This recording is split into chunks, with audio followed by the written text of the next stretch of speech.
Communicating with others is very important these days, especially when you need to be fluent. How to increase your fluency while speaking in English? Very important is to provide students with an input. Since speaking is a productive skill, students need an input, vocab words, ideas that they can get out of a listening activity or a reading passage or from their real life experiences.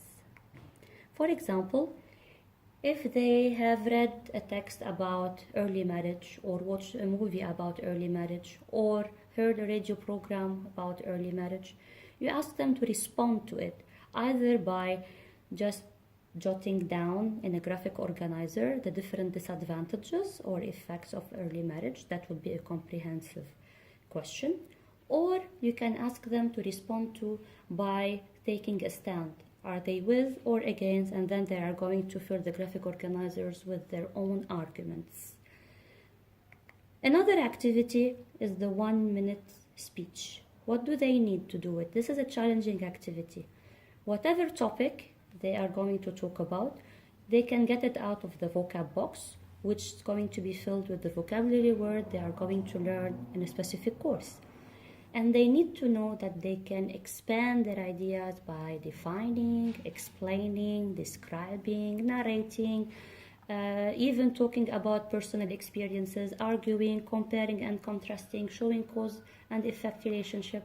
So they don't have a problem in expanding the idea, they just need to know the different categories.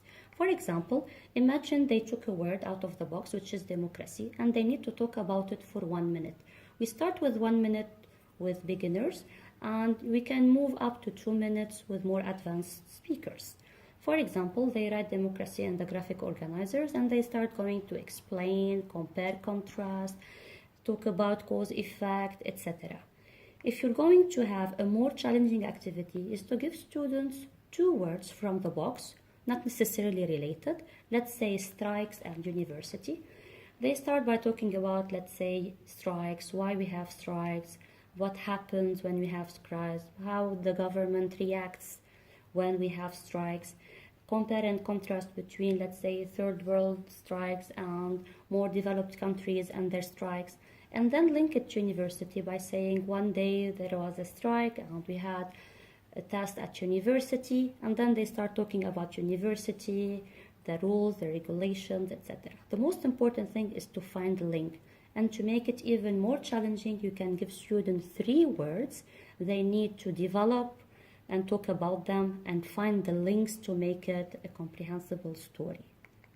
If you would like to have more activities for adult speakers, don't hesitate to contact me. You can also subscribe to my YouTube channel and you can follow me on my web, LinkedIn, and Facebook.